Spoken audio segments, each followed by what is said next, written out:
আওয়ামী লীগের অঙ্গ সংগঠনগুলোকে মাঠে নামানোর প্রস্তুতি নিচ্ছে দলটি। আওয়ামী লীগ সভানেত্রী শেখ হাসিনার সাথে ৮ নেতার বৈঠকে এমন সিদ্ধান্ত হয়েছে। তাদের জিহ্বা পর্যন্ত কেটে ফেলবে। কার জিহ্বা? অন্তর্বর্তীকালে সরকারের। এদিকে আগামীকাল 15ই আগস্ট নিয়ে আওয়ামী লীগের ভয়াবহ পরিকল্পনা ফাঁস হয়। সারা দেশে গেরিলা বাহিনীর তাণ্ডব চালাবে। আজকে থেকেই তুলপার পরিস্থিতি হয়েছে। ডক্টর ইউনূসের উপর কঠিন প্রভাব পড়ে। সবকিছু দেখতে পারবেন এই সম্পূর্ণ প্রতিবেদনে। 15ই আগস্টকে ঘিরে আওয়ামী লীগের একটা বড় পরিকল্পনা আছে। আপা আসবে, বাংলাদেশ হাসবে, এই ডায়লগে বিশ্বাসী আওয়ামী লীগের অনুসারীদের মধ্যে একটা বড় অংশকে ট্রেন করিয়েছেন শেখ হাসিনা। দর্শক দেখতে পাচ্ছেন আজকে থেকেই ভয়াবহ অবস্থা রাজপথে চলতেছে এবং খুবই কঠিন অবস্থা করতেছে আওয়ামী লীগ কর্মীরা। আপনারা দেখতে পারবেন যে শেখ হাসিনা বাংলাদেশে ফেরত আসবেন কিনা, কিভাবে ফেরত আসবেন, তাকে ফেরত নিয়ে আনার যে চেষ্টা, সরকারের পক্ষ থেকে যে চেষ্টা, এরকম অনেক কিছুই শুনেছি। দুই পক্ষের দুই ধরনের কথা এখনো আমরা শুনি। আওয়ামী লীগের পক্ষ বলার চেষ্টা করে যে শেখ হাসিনা বীরের বেশে ফিরবেন, আবারও প্রধানমন্ত্রী হিসেবে আবির্ভূত হবেন। প্রফেসর ইউনূসের সব আশা ভরসা শেষ। ইউনূস এখন হতাশ। প্রধান উপদেষ্টা হলেও ইউনূসের গুরুত্বপূর্ণ কোনো কার্যকর ক্ষমতা নেই। ইউনূস এখন পুতুল, ইউনূস এখন 111। সেনাবাহিনীতে ভয়ানক উত্তেজনা, সামরিক শাসনের মুখে বাংলাদেশ। 15ই আগস্ট ঘিরে ভয়ানক প্ল্যান আওয়ামী লীগের। সাহায্য করছে সেনাবাহিনীর সদস্যরা। 5 লাখ প্রশিক্ষিত ছাত্রলীগ গরিলা বাহিনী ঢাকাও ঘেরাও করেছে। ডক্টর ইউনূসকে ফেলে দিতে সম্পূর্ণভাবে প্রস্তুত সেনাবাহিনী ও আওয়ামী লীগ। আগামীকাল 15ই আগস্ট ঘিরে আওয়ামী লীগ সম্পূর্ণরূপে প্রস্তুত। বিশাল বিশাল অনেক পরিকল্পনা করে রেখেছে। দর্শক শ্রোতা, আপনারা জানেন শেখ হাসিনা ভারতে বসে অনেক পরিকল্পনা করে, অনেক গোপন বৈঠক করে এবং আগামীকাল 15ই আগস্ট এইটা তারা বিশাল একটা সুযোগ পায়। দর্শক শ্রোতা, অন্যদিকে জানেন ডক্টর ইউনূস বাংলাদেশের মধ্যে হিমশিম খাচ্ছেন দেশটা পরিচালনা করতে। দেশের মধ্যে অনেক অনৈতিক কার্যক্রম হচ্ছে, যে কোনো সময় মুখোমুখি সংঘর্ষ হয়। একদিকে এনসিপি নেতাকর্মীরা, অন্যদিকে বিএনপি নেতাকর্মীরা। আবার একদল তো এখন চাচ্ছে আগামী যে একটা ফেব্রুয়ারিতে ডক্টর ইউনূস নির্বাচন ঘোষণা দিয়েছেন, সেই নির্বাচনটা যাতে হয় না। এটা নিয়েও কিন্তু অনেক ঝামেলা হচ্ছে ইতিমধ্যে। দেশের বর্তমান আপডেটগুলো এই একটি ভিডিওতে দেখতে পারবেন। আপনারা সম্পূর্ণ ভিডিওটি ধারাবাহিকটি কন্টিনিউ করবেন। আগামীকাল কি হবে এবং আজকে থেকেই আওয়ামী লীগ কর্মীরা কি কি ভয়ানক পরিকল্পনা বা কি কি কার্যক্রম চালাচ্ছে সবকিছু দেখতে পারবেন এই একটি ভিডিওতে। আপনারা সম্পূর্ণ ভিডিওটি ধারাবাহিকলি কন্টিনিউ করবেন। আর ঠিক একদিন পরে ঐতিহাসিক 15ই আগস্ট, যেদিন বঙ্গবন্ধু শেখ মুজিবুর রহমান তার সপরিবারে তিনি নিহত হয়েছিলেন, আওয়ামী লীগের কাছে খুবই গুরুত্বপূর্ণ একটা দিন। তবে সরকার পরিবর্তনের পর আগে রাষ্ট্রীয়ভাবে এই দিবসটাকে শোক দিবস পালন করা হলেও বেশ কিছু পরিবর্তন ঘটেছে। তবে এই মুহূর্তে আগামী 15ই আগস্টকে ঘিরে আওয়ামী লীগের পরিকল্পনা কি? গণমাধ্যমে, গোয়েন্দা মাধ্যমে বিভিন্ন ধরনের বক্তব্য কিন্তু আমরা দেখছি যে 15ই আগস্টকে ঘিরে আওয়ামী লীগের একটা বড় পরিকল্পনা আছে। আপা আসবে, বাংলাদেশ হাসবে, এই ডায়লগে বিশ্বাসী আওয়ামী লীগের অনুসারীদের মধ্যে একটা বড় অংশকে ট্রেন করিয়েছেন শেখ হাসিনা, দাবি হচ্ছে সরকারের বিভিন্ন গোয়েন্দা সংস্থাগুলোর। আর এর মাঝখানে আমাদের সেনাবাহিনীর একজন মেজর সাদিক, তিনি কিন্তু গ্রেপ্তার হয়েছেন। এর কিছুদিন পর তার স্ত্রী, যিনি আছেন মেজর সাদিকের স্ত্রী সুমাইয়া জাফরিন, তিনিও গ্রেপ্তার হয়েছেন। আর তার গ্রেপ্তারের পর তিনি আদালতে যে জবানবন্দি দিয়েছেন, সেখান থেকে বেশ কিছু চাঞ্চল্যকর তথ্য উঠে এসেছে যে আগামী 15ই আগস্ট আওয়ামী লীগ বড় কোনো কিছু ঘটানোর পরিকল্পনা করছে, তবে সফল হবে না দাবি আমাদের আইন শৃঙ্খলা বাহিনীর। আওয়ামী লীগের নেতাকর্মীদেরকে গেরিলা প্রশিক্ষণ দেওয়া হতো, কমান্ডো প্রশিক্ষণ দেওয়া হতো। টার্গেট শেখ হাসিনা যখন বাংলাদেশে ফিরবে বা ওনাকে ফেরানোর জন্য একটা প্রস্তুতি গ্রহণ করা হবে, আওয়ামী লীগের একটা নিজস্ব কমান্ডো বাহিনী থাকবে, যেমনটা 1971 সালে স্বাধীনতার পরপর বঙ্গবন্ধু শেখ মুজিবুর রহমানের নেতৃত্বে যে সরকার গঠিত হয়েছিল, তখনও রক্ষী বাহিনী শব্দটা আমরা শুনতে পেয়েছিলাম। সম্ভবত ওই টাইপেরই কিছু একটা তৈরি করা হচ্ছে। আর ঢাকা মেট্রোপলিটন ম্যাজিস্ট্রেট সারা ফারজানা হকের আদালত আমাদের এই মেজর সাদিকের স্ত্রী সুমাইয়া জাফরিনের স্পিচ রেকর্ড করেছেন। আর সেখানে তিনি দায় স্বীকার করেছেন যে তিনি আওয়ামী লীগের নেতাকর্মীদের গেরিলা প্রশিক্ষণের ইস্যুতে কানেক্টেড। রিমান্ড শেষে তাকে আদালতে হাজির করা হয়। এখন আমরা যতটুকু দেখছি যে 8ই জুলাই বসুন্ধরা সংলগ্ন কেভি কনভেনশন সেন্টারে নিষিদ্ধ ছাত্রলীগের একটি গোপন বৈঠকের আয়োজন চলছিল। আর 10টা থেকে সন্ধ্যা পর্যন্ত অনুষ্ঠিত এই বৈঠকে নিষিদ্ধ ছাত্রলীগ, আওয়ামী লীগ এবং অবসরপ্রাপ্ত সরকারি কর্মচারী কর্মকর্তারা মিলে 300-400 জন অংশ নেন। সেখানে তারা সরকার বিরোধী স্লোগানও দিয়েছিলেন। বৈঠকে পরিকল্পনা করা হয়েছিল শেখ হাসিনার নির্দেশ পাওয়ার পর সারা দেশ থেকে লোকজন এসে ঢাকায় সমবেত হবেন। তারা ঢাকার শাহবাগ মোড় দখল করে দেশে অস্থিতিশীল পরিস্থিতি এবং জনগণের মধ্যে আতঙ্ক সৃষ্টি করবেন আর এক পর্যায়ে শেখ হাসিনার দেশে প্রত্যাবর্তন নিশ্চিত করবেন। এই ঘটনায় 13 জুলাই ভাটারা থানার এসআই জ্যোতির্ময় মণ্ডল সন্ত্রাস বিরোধী আইনে মামলাটি তিনি দায়ের করেন। আর বেশিরভাগ মানুষই বলছে যে আগামী 15 আগস্টকে ওই দিবস কেন্দ্র করে আসলে এই গেরিলা প্রশিক্ষণ বা কমান্ডো বাহিনীর যে প্রশিক্ষণ সেই কর্মকাণ্ডগুলো চলছিল। টার্গেট ছিল যে 15 আগস্ট এবার একটা ভিন্ন কিছু ঘটবে, একটা প্রতি বিপ্লব ঘটবে, মানে বিপ্লবের পরে পাল্টা বিপ্লব ঘটবে, সেই বিপ্লবের মাধ্যমে আপনার আওয়ামী লীগ দেশে কামব্যাক করবে। বাস্তবতাটা কি? বাস্তবতাটা হচ্ছে এই মুহূর্তে বাংলাদেশে আওয়ামী লীগের অনেক অনুসারী আছে, কিন্তু সবাই গর্তের মধ্যে ঢুকে গেছে। কেউ ভুল পাল্টাইছে, যেমনটা আওয়ামী লীগের আমলে জামাত ইসলাম ভুল পাল্টাই কিন্তু আওয়ামী লীগের মধ্যে ঢুকে গেছিল, তাই না? আমরা বিভিন্ন জায়গায় এখন এগুলো দেখছি।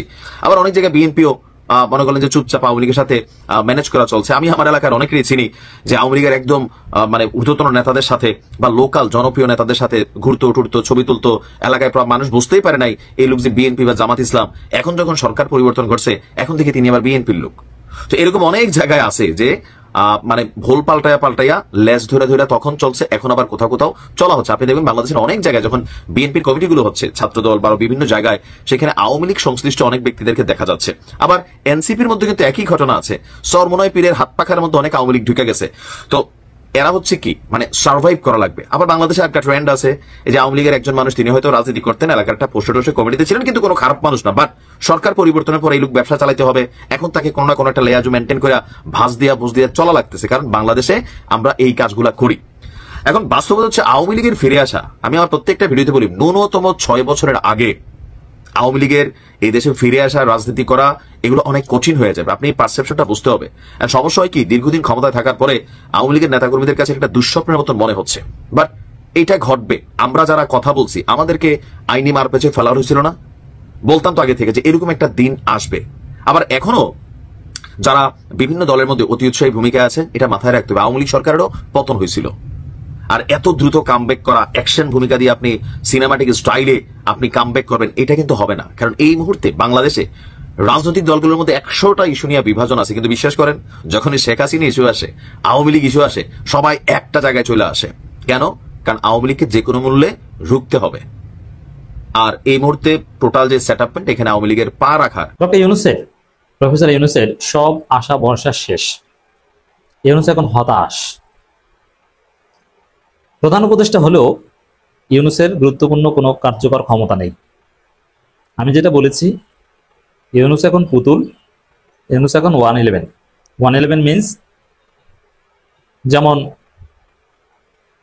প্রধান উপদেষ্টা বা সরকার ছিল ফখরুদ্দিন আহমেদ, কিন্তু আসলে দেশ চালাতো মইনু আহমেদ। ইউনূস হচ্ছে এখন এরকম, দেশ চালায় অন্য কেউ, ইউনূস এখন পুতুল। ইউনূসের যে ভিশন ছিল তার অন্যের রাজনীতি দাঁড়াবে, একটা নতুন বাংলাদেশ হবে, স্পষ্ট বলেছেন। রিসেট বাটন, বাংলাদেশ 2.0, কত কিছু বলেছিলেন না, সেগুলো এখন আর নেই। এখন আর রিসেট বাটনও বলেন না, বাংলাদেশ 2.0 বলেন না। বিপ্লব বলতেন আমাদের জুলাই বিপ্লব, এখন বিপ্লব বলা বাদ দিয়ে দিয়েছে। সংস্কারের চ্যাপ্টার ক্লোজ করে দিয়েছে। সেফ এক্সিটের জন্য বিএনপির কোলে উঠে বসেছে। ইউনূস একদম ডিটারমাইন্ড যে নির্বাচন তিনি ফেব্রুয়ারিতে করবেন। লেভেল প্লেইং ফিল্ড, সংস্কার, মারামারি, কাটাকাটি, এগুলো নিয়ে কোনো মাথা ব্যথা নেই। কেন? ইউনূস দেখছেন আর পারছেন না। তিনি যা করতে চান সেটা করতে পারেন। অবশ্যই তিনি নিজেই দুর্বল চিত্তের লোক। আমেরিকা, ভারতের চাপ হচ্ছে না, বিএনপি সব জায়গায় বাধা দেয়। একবার তো আগে চলে যেতে চেয়েছেন, এখন বারবার তো আর চলে যাওয়া যায় না, এই জন্য নির্বাচন দিয়ে চলে যাবে, নির্বাচন যেমনই হোক। এজন্য সুষ্ঠু নির্বাচন নিয়েও বিএনপির ইউনূসের কোনো আশা ভরসা নেই যে না একটা সুষ্ঠু নির্বাচন করবই, কারচুপি আর হতে দিবে না। ইউনূস নিজেই এখন ভাগ বটরা নির্বাচনে সায় দিয়েছেন এবং তিনি রাজি হয়ে গেছেন। তো এই জায়গাটায় দর্শক, আপনি যদি প্রফেসর ইউনূসের চেহারার দিকে তাকান, তার মুখ মলিন, তার মুখে আগের মতো হাসি নেই। সে ঈদের নামাজের দিন, কোরবানির ঈদের নামাজের দিন, ঈদুল ফিতরের দিন, ইউনূসের যে উজ্জ্বল চেহারা, তার হাত নাড়ানোর যে স্টাইল, সেই কাতার সফরের, জাতিসংঘ সফরে যে তার ভাব, বডি ল্যাঙ্গুয়েজ, সাংবাদিকদের যেভাবে তিনি ডিল করেছেন, যেভাবে সাক্ষাৎকার দিতেন, মানুষ বলতো স্যার 5 বছর চাই, আর তিনি হাসতেন, সে হাসি ইউনূসের মুখে আর নেই। বরং তার অবনতি আমরা দেখতে পাচ্ছি। তিনি আগে নিয়মিত চশমা পরতেন না, এখন চশমা পরেন। অথচ হওয়ার কথা ছিল উল্টা। যেমন খালেদা জিয়ার মতো একদম মৃত পথযাত্রী অসুস্থ লোক। আওয়ামী লীগের পর এবারের অঙ্গ সংগঠনগুলোকে মাঠে নামানোর প্রস্তুতি নিচ্ছে দলটি। দিল্লিতে আওয়ামী লীগ সভানেত্রী শেখ হাসিনার সাথে আওয়ামী লীগ ও এর অঙ্গ সংগঠনগুলোর 8 নেতার বৈঠকে এমন সিদ্ধান্ত হয়েছে। 12 আগস্ট দুপুরে দিল্লিতে ছাত্রলীগ, যুবলীগ ও স্বেচ্ছাসেবক লীগের নেতাদের সাথে বাংলাদেশের সাবেক প্রধানমন্ত্রীর এই বৈঠক অনুষ্ঠিত হয়েছে। এ নিয়ে দলটির নেতাদের সাথে 3য় দফা বৈঠক করলেন শেখ হাসিনা। এদিকে কার্যক্রম নিষিদ্ধ থাকা সত্ত্বেও দেশের বাইরে থেকে দলটি তৎপরতার খবরে চিন্তিত বাংলাদেশের অন্তর্বর্তী সরকার। সরকারের আশঙ্কা আওয়ামী লীগ সংশ্লিষ্ট পেশাজীবী কিছু সংগঠন নানা ইস্যুতে আন্দোলনে নামতে পারে। ইতিমধ্যে এ নিয়ে পুলিশ ও সংশ্লিষ্ট প্রশাসনকে সতর্ক করা হয়েছে। সচিবালয় ও উচ্চ আদালতে নিরাপত্তায় নেওয়া হয়েছে বিশেষ ব্যবস্থা। আবার জাতিসংঘের কাছে আওয়ামী লীগের হয়ে নালিশ করেছে ব্রিটেনের ডাউটি স্ট্রিট। বাংলাদেশের অন্তর্বর্তী সরকার ব্রিটেনের এই ল ফার্মটির বিরুদ্ধে লড়ার জন্য G37 চেম্বার্স নামে একটি ল ফার্মের সহায়তা নিচ্ছে। এই ফার্মটি যুদ্ধাপরাধের মামলাগুলো চলার সময় জামাতের আইনজীবীদের সাহায্য করত। বিস্তারিত জানতে চলুন যাওয়া যাক বিশ্লেষণ। বাংলাদেশের অন্তর্বর্তী সরকার নির্বাহী আদেশে আওয়ামী লীগের কার্যক্রম নিষিদ্ধ করে। সরকারের পক্ষ থেকে বলা হয়েছে, আওয়ামী লীগের নেতাদের বিরুদ্ধে বাংলাদেশের ICT বা আন্তর্জাতিক অপরাধ ট্রাইব্যুনালে যে মানবতা বিরোধী অপরাধের অভিযোগগুলো দায়ের করা হয়েছে সেগুলোর বিচার শেষ না হওয়া পর্যন্ত দলটির কার্যক্রমের উপর নিষেধাজ্ঞা বহাল থাকবে। অন্তর্বর্তী সরকারের এই নিষেধাজ্ঞার বিরুদ্ধে জাতিসংঘের দপ্তরে নালিশ করার জন্য আওয়ামী লীগের পক্ষে কাজ করছে ব্রিটেনের law firm Doughty Street chamber. এই ফার্মটি তাদের ওয়েবসাইটে গত 8 আগস্ট এমন তথ্য শেয়ার করেছে। ডাউটি স্ট্রিট চেম্বারের 2 জন সদস্য স্টিফেন পাওয়েল কেসি এবং অ্যালেক্স ট্রেন্সলি আওয়ামী লীগের রাজনৈতিক কার্যক্রম নিষিদ্ধ করাকে মৌলিক মানবাধিকারের লঙ্ঘন হিসেবে উল্লেখ করে জাতিসংঘের স্বাধীন বিশেষজ্ঞ বা স্পেশাল রিপোর্টিয়ার্স এবং অন্যান্য দূতের কাছে একটি আবেদনপত্র পাঠিয়েছে। সে আবেদনপত্রে ডক্টর ইউনূস সরকারের বিরুদ্ধে ব্যবস্থা গ্রহণের জন্য তারা অনুরোধ করেছেন। ল ফার্মটি তাদের চিঠিতে জাতিসংঘের মানবাধিকার কাউন্সিলের অধীনে থাকা স্বাধীন মানবাধিকার বিশেষজ্ঞদের সদস্য রাষ্ট্রগুলোর কাছে উদ্বেগ জানিয়ে চিঠি পাঠাতে অনুরোধ করেছে। বাংলাদেশের অন্তর্বর্তী সরকার ঊর্ধ্বতন মহলের কাছে এই খবর পৌঁছেছে। তারা বিষয়টি মোকাবেলার জন্য ব্রিটেনের আরেকটি ল ফার্মের দ্বারস্থ হয়েছে। ল ফার্মটির নাম হলো G37 চেম্বার্স। এই ফার্মটির কো-হেড হচ্ছেন টবি ক্যাডম্যান। টবি ক্যাডম্যান বর্তমানে বাংলাদেশের ICT বা আন্তর্জাতিক অপরাধ ট্রাইব্যুনালের চিফ প্রসিকিউটরের স্পেশাল অ্যাডভাইজার হিসেবে কাজ করছেন। একই ট্রাইব্যুনালে বিগত আওয়ামী লীগ সরকার আমলে যখন যুদ্ধাপরাধের মামলাগুলো চলছিল তখন টবি ক্যাডম্যান জামায়াতে ইসলামের নেতাদের পক্ষের আইনজীবীদের পরামর্শক হিসেবে কাজ করছিলেন। দেশকে অস্থিতিশীল করে তুলতে একের পর এক ষড়যন্ত্র করে যাচ্ছে আওয়ামী লীগ। ঢাকা অচল করতে গেরিলা বাহিনী পর্যন্ত নামানোর পায়তারা করেছিল তারা। এমনকি 5 আগস্ট শেখ হাসিনা সরকার পতনের 1 বছর পূর্তিতেও বড় ধরনের নাশকতার শঙ্কা করা হচ্ছিল। এজন্য সারা দেশে জরুরি সতর্কতা জারি করা হয়। যে কোনো মূল্যে কামব্যাক করার পায়তারা করে যাচ্ছে গণঅভ্যুত্থানে গণহত্যার দায়ে অভিযুক্ত আওয়ামী লীগ। এবার 15ই আগস্ট ঘিরে নতুন কি পরিকল্পনা করছে আওয়ামী লীগ তা নিয়ে কৌতূহল বাড়ছে মানুষের।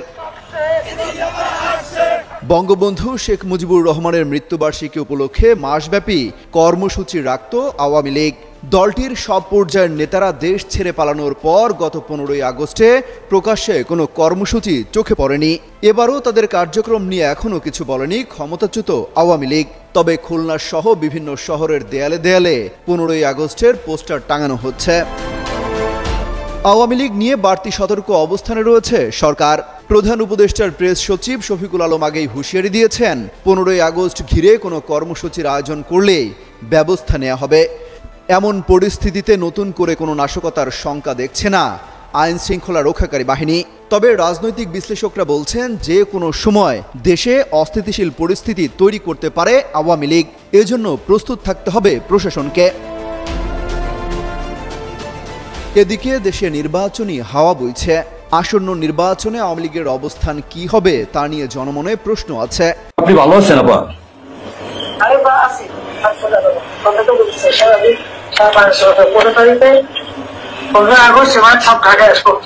জি আপা। সবাইকে ঢাকা আসতে হবে। জি আপা। বেশি হয়ে পারে না, ঢাকা এসে ঠিক আছে। জি আপা। জি জি আপা। সবাই মালা দেবো আর তোমার এই করবা। জি আপা। সেখানে মৌন মিছিল এবং দেওয়া হবে। জি আপা।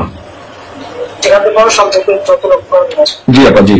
আরেকটা বলে দেবে তোমরা চেয়েছো পৌঁছাতে। জি জি আপা। যার মতো সবাই পৌঁছাতে। জি আপা। তাহলে যোগাযোগ ব্যবস্থা খুব ভালো। জি আপা, আমি সবাইকে বলতেছি আপা। ওই হয়ে পড়ে না যাত্রা পথে সব চলে যায়। জি আপা। আর সেভাবে প্রস্তুত থাকবে, কোনো সময় যদি আঘাত আসে যেন যে বাড়ি ঘর পড়েছে, তোমার বাড়ি পড়েছে, কিন্তু ইমিডিয়েটলি একটা চিঠি করো। জি আপা। দর্শক আপনারা তো দেখলেন এখানে কি কথা হচ্ছে। অনেকে কিন্তু অনেক কথা বলতেছে, অনেকে আলোচনা করতেছে, অনেকে সমালোচনা করতেছে দেশের বিভিন্ন অবস্থা এবং পরিস্থিতি নিয়ে। বিশেষ করে এখানে আওয়ামী লীগের বিভিন্ন পরিকল্পনা আগামী 15ই আগস্ট এইটাকে নিয়ে কেন্দ্র করে কথা হয়। অন্যদিকে দেশের বর্তমান রাজনৈতিক প্রেক্ষাপট নিয়ে সবাই সবার মন্তব্য প্রকাশ করে। গাইজ এইখানে যে আপনাদেরকে বক্তব্যগুলো দেখিয়েছি এগুলোর সাথে আপনারা একমত পোষণ করেন নাকি দ্বিমত পোষণ করেন, অবশ্যই আপনারা আপনাদের মন্তব্যটা কমেন্ট বক্সে লিখে যাবেন। আর হ্যাঁ, তখন আপনাদেরকে আমরা যা কিছু দেখিয়েছি সবকিছু আমরা সোশ্যাল মিডিয়া থেকে সংগ্রহ করেছি। এখানে আমাদের নিজস্ব কোনো মন্তব্য নেই বা নিজস্ব কোনো সিদ্ধান্ত নেই। সর্বশেষ আপনাদের কাছে আমাদের একটা রিকোয়েস্ট থাকবে, আপনারা আমাদের চ্যানেলে নতুন দর্শক হয়ে থাকলে চ্যানেলটি সাবস্ক্রাইব করবেন এবং পাশে থাকা বেল বাটনটি বাজাবেন যাতে করে নেক্সট ভিডিওটা সবার আগে আপনাদের কাছে পৌঁছায়। ধন্যবাদ।